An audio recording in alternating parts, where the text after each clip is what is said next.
Hi guys, welcome back to my channel. So for today's video, I am gonna give you the parts and the functions of a single lens reflex camera. So before anything else, I will just give you the definition of a single lens reflex camera. So I have a copy here and I will just glance and explain to you what is a single lens reflex camera. So when we say single, it is just one, or single, isa lang. So if you are single, so okay, char.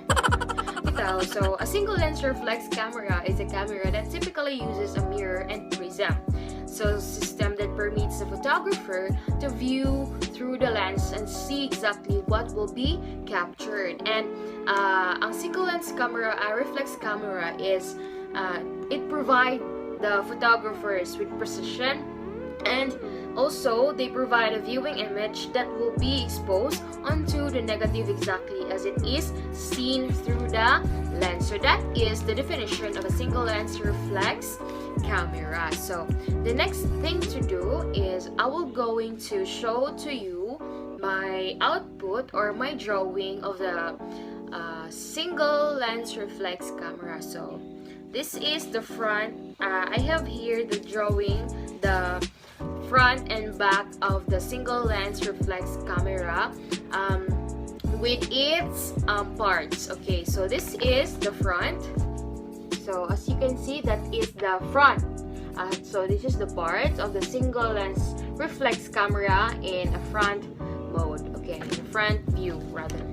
And the next is the back view of the single lens reflex camera, where the film or etc. that is put there. Okay, so the first thing to do, the first thing that I will going to explain to you is the front of the single lens reflex camera, which is this. So before anything else, okay, so this is the front view of the single lens reflex camera. Okay, so the first part of the camera that I will going to give you is the shutter speed, ISO, or the film speed set ring. So this part here, this is the shutter speed. This one, oh, here you can see the shutter speed here. So in that part, this part, it will control the length of time when light can strike the sensitized material. So in this part, this is the one that will control the length of the time that when the light is striking the sensitized material. So here, this is the part, okay, that is the shutter speed. And the next part of the single lens reflex camera is the shutter release button. So this is the shutter release button. Wait lang, as I will give you the so this one. Okay, that is the shutter release button. So in this part,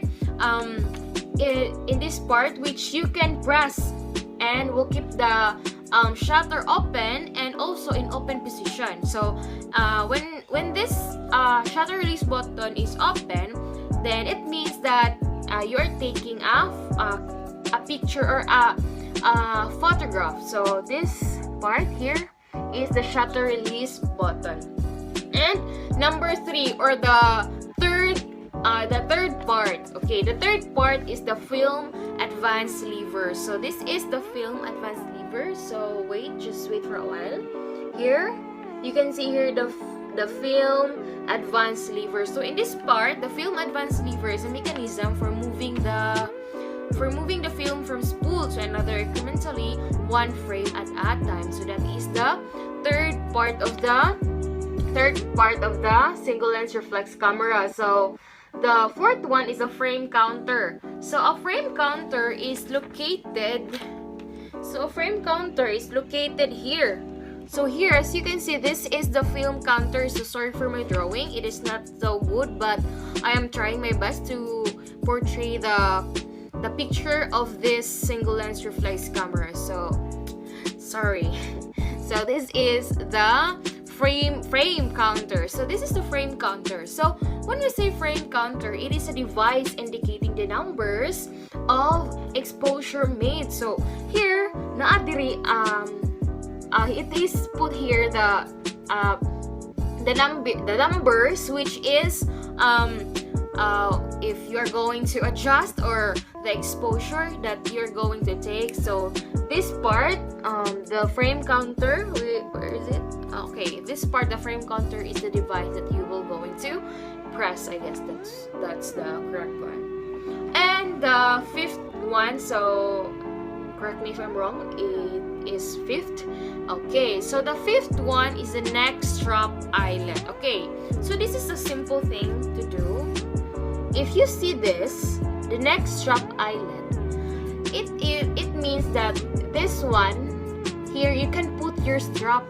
Here you can put your strap, which is the strap of your camera. So whenever you're going to go everywhere to take some photos, so you're free to put a strap on your camera. Okay, so in this part, this neck strap eyelet, this is the one that will hold the strap, or this is the one that you are going to use if you're going to put a strap on your camera. So this is the neck strap eyelet. So this thing is the one that will hold the strap that we'll put in the camera in order for us to wear it wherever we go. Okay, this is the neck strap eyelet. Okay, this one.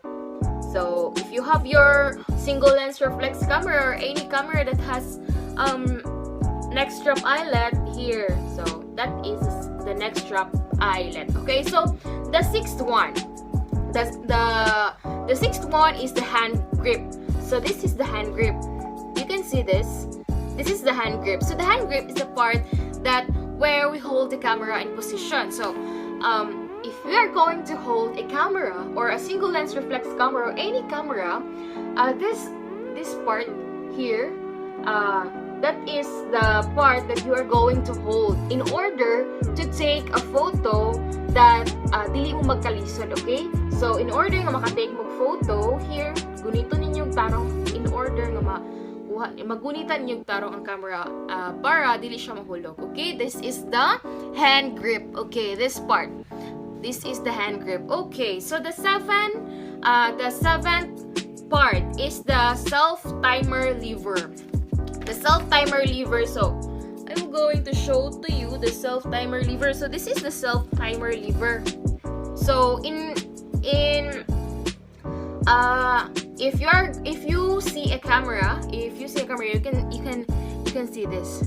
So this is the self timer lever. So a self timer lever is a device on a camera that gives a delay between pressing the shutter release and the shutter's firing. It is commonly used to let the photographers to take photo of themselves. So nakakuan man kita sa itong cellphone nga naman puti mga timer. So ang kaning single lens nasa siya timer. So it has timer also, and we can use this if we're going to take a photo, a family picture and walay mo gunit. So you can use this one in order nga mag-take a photo nga ikaw isa or ikaw ra isa din ha, then mag-take a photo sa yourself.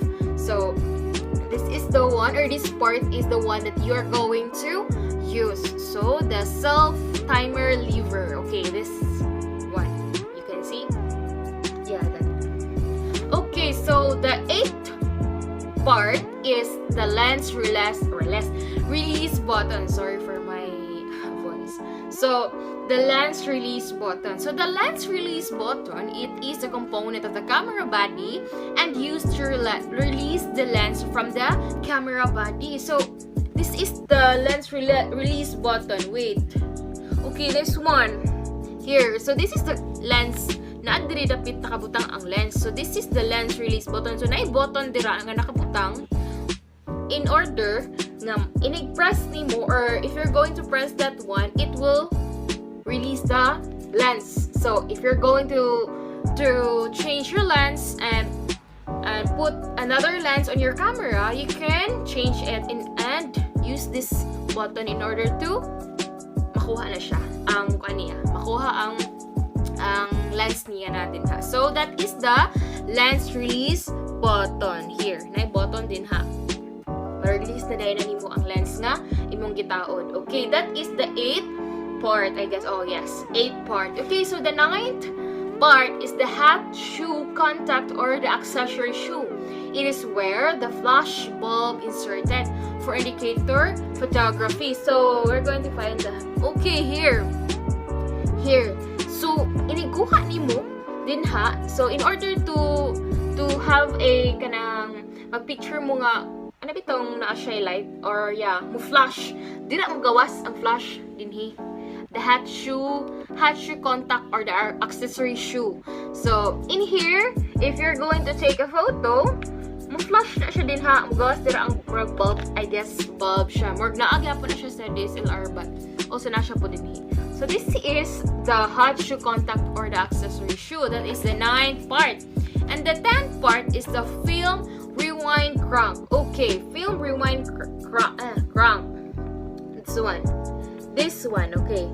Here, the film rewind crank is located in here. So, this device in which it is used to open back cover for film recording. So, in here, magamit ni mo asa to.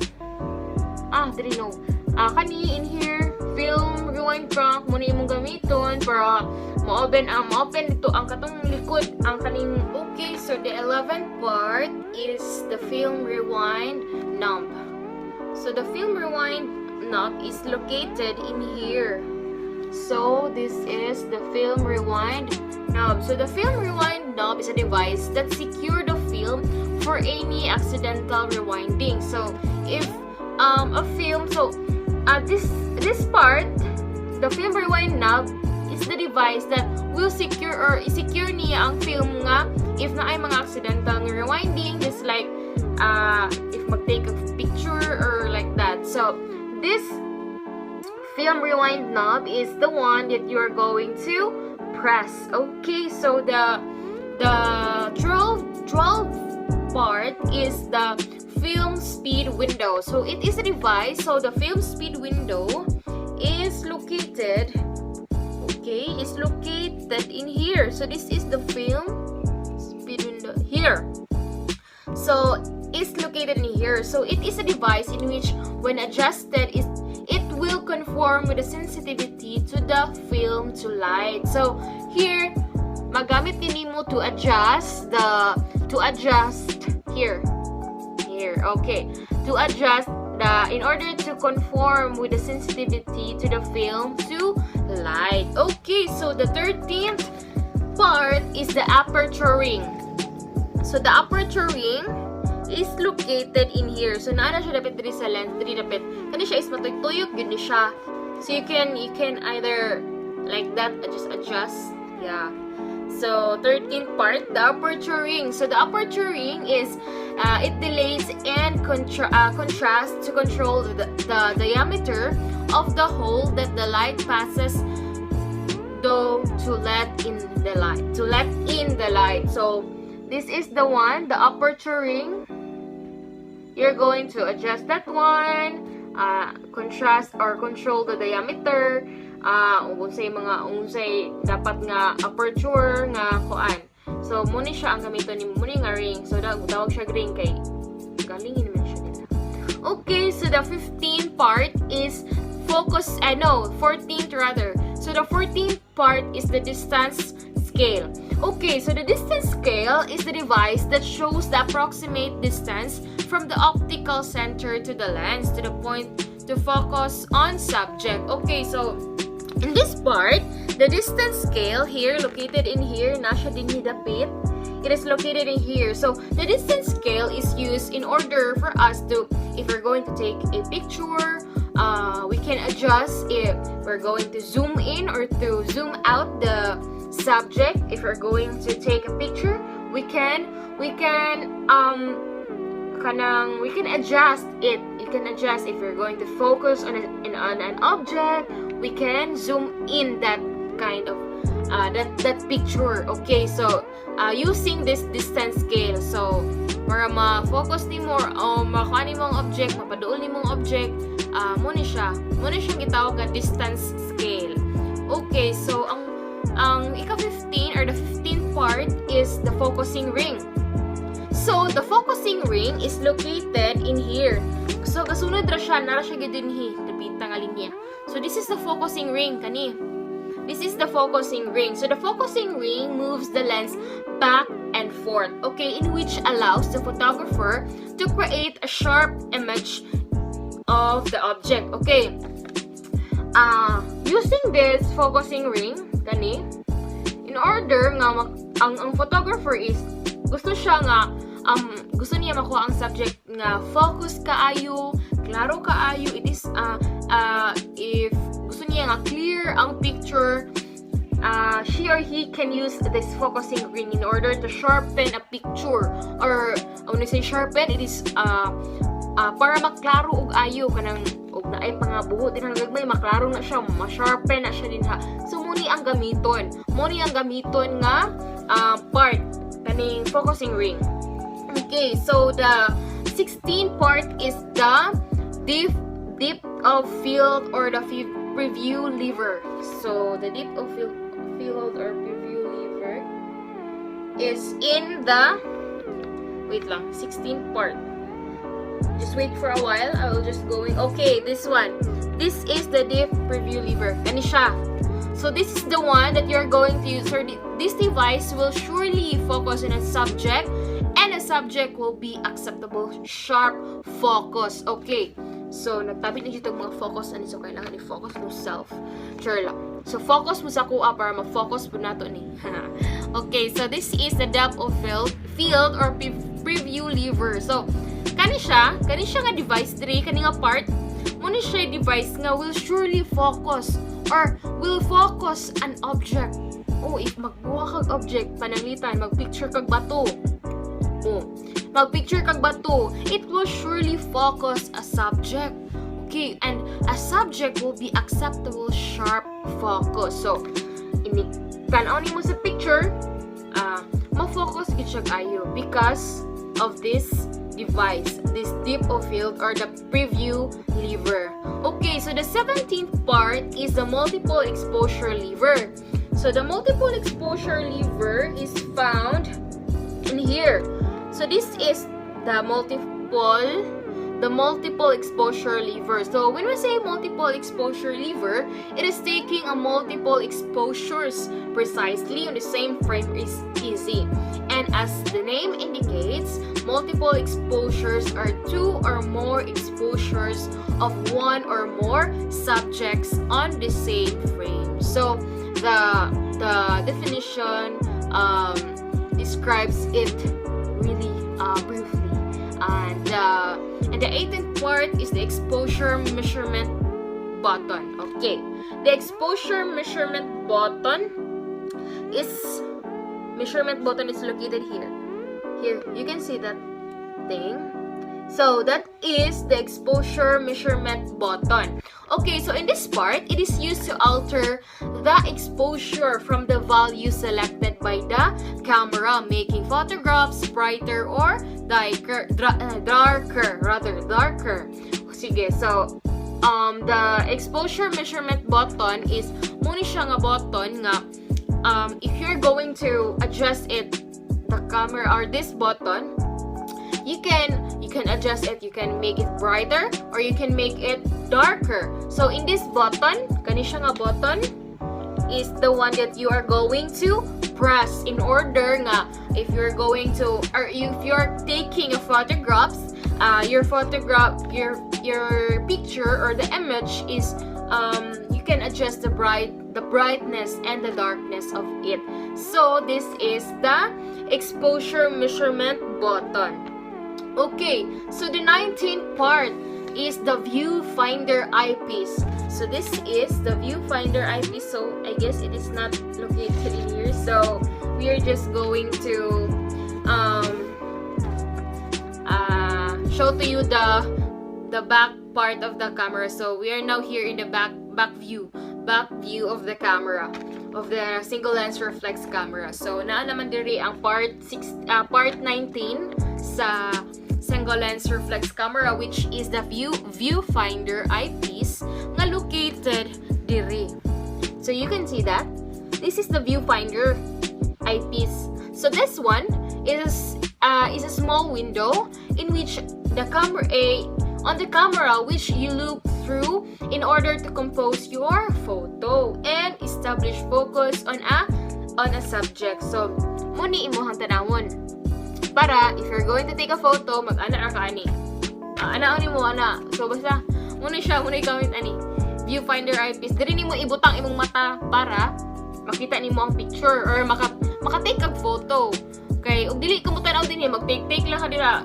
Dili matarong ang tanaw. So, kailangan mo tanaw jud ka or you need to use this Viewfinder Eyepiece in order to take a photo. So that is the sorry, I am sweating because I am in our room. I'm in my room. Okay, so that is the Viewfinder Eyepiece. So the 28th part is the rewind fork. So rewind fork is located in here. So naa siya dire. Muna siya rewind fork. So this is connected to the film rewind knob and crank. So as you can excuse me, as you listen to me, I have discussed to you the rewind knob and crank. So the rewind fork is also connected to the knob and crank. So it holds the long spool. So this is a spool. The long spool core inside the film cartridge chamber. So this is the rewind fork here, located in here. Okay, so this is the 21 part of the single lens reflex camera. Okay, so the 21 part or ang ika-21 nga part sa single lens reflex camera is the film cartridge chamber. Okay, so it is located in here, the film cartridge chamber. Here, kani siya nga part din that is a film cartridge chamber. So this will load the film firmly. So dili ibutang tong film. Diri siya i-put in and it is the canal. So ana na siya din ha. Murag canal bito siya forma. So dira din mo ibutang imong film.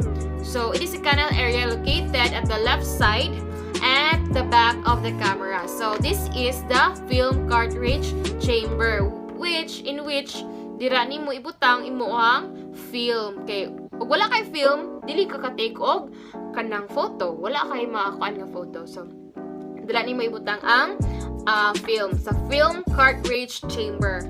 Okay, so the 22 part, so ang ika-22 nga part is the battery chamber. This is a battery chamber. So the battery chamber, this part where the battery is inserted and been protected. So here, diri mo ibutang here you're going to put the battery of your single lens camera, and that is going to para ma-secure ang battery sa imuhang camera. Okay, so ika-23, the tripod socket. So the tripod socket is located in here. So this is the tripod socket. So I know that you have your tripod, I guess, because nowadays a tripod is so uso. So uso na kayo mga tripod karon. Ano mo TikTok, yeah. But if you have your own camera, bisag dili single lens, naa siya tripod socket. Okay, naa siya tripod socket nga nakabutang. Okay, so in here, the tripod socket is the part of the camera where you can screw the tripod. So ang tripod is kato na siyang bag stand. So here you can, if you're going to put your camera on a tripod, then this is the tripod socket. Muna siya socket para saksakan nimo sa imuhang tripod. Okay. So the 24 part or the ika-24 nga part is the film guide rails. Okay, muna siya yung film guide rails kaniyo. Kaning duha diri. Nagali niya din ha. Mataas na siya. So muna siya ang film guide rails. So ang film guide rails serve as a guide for the film and a resting place for the pressure plate that is attached to the camera back. So this is the one.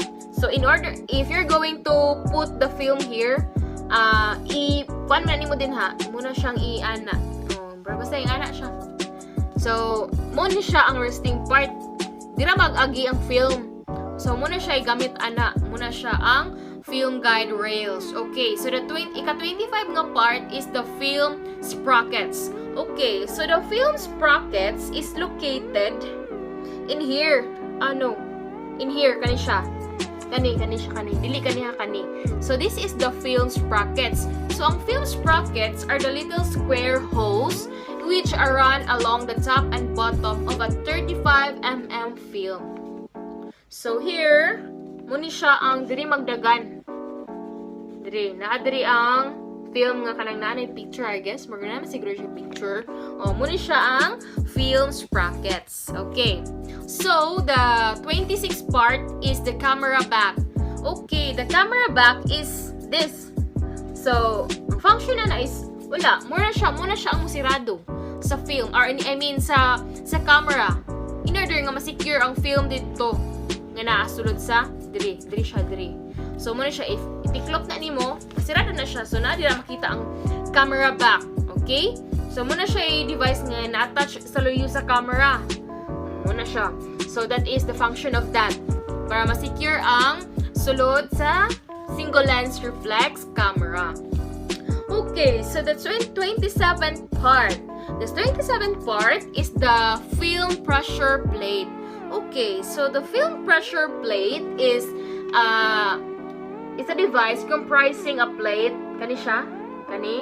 comprising a plate having a large number of projections with their tops smoothly curved to press the film without scratching it to hold it flat in the focal plane of the camera. So, in order nga dili ma-scratch ato ang film, mao ni siya ang mo attach. Inigsirado, mo attach na siya and muna siya inaga-press dito sa sulod sa camera. So, muna siya i-function na niya.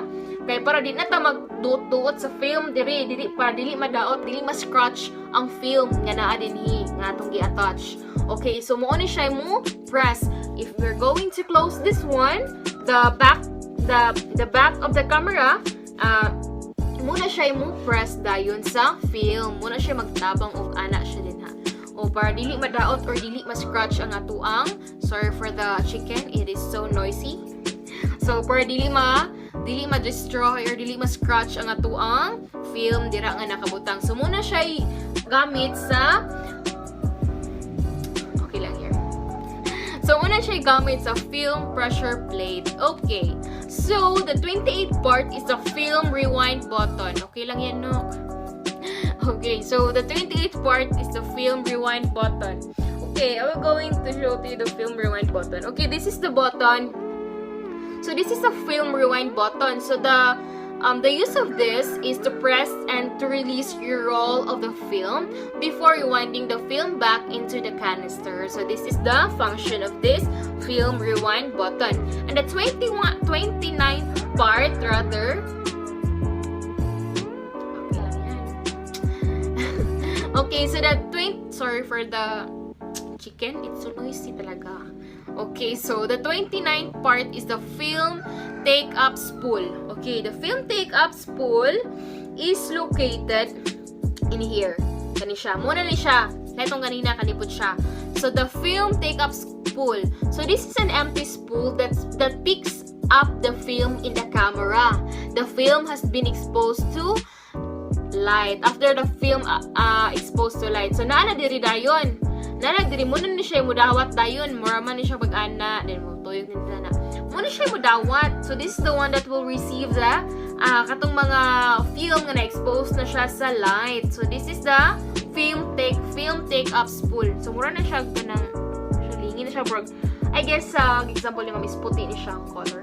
Oh, that is a film take-up spool. And the 38th one is the film cartridge confirmation window. So I did not see, to tell you honestly, I did not see the function of this film cartridge confirmation window. But this one, muna siyang film cartridge window.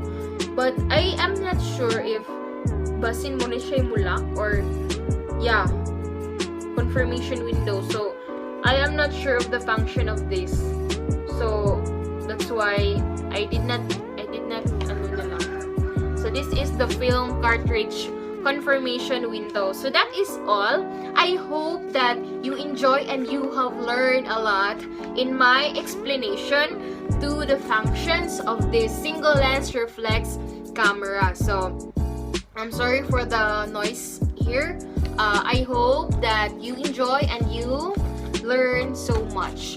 And so this again, this is the front of the front view of the single lens reflex camera, and this is this is the back view of the single lens reflex camera.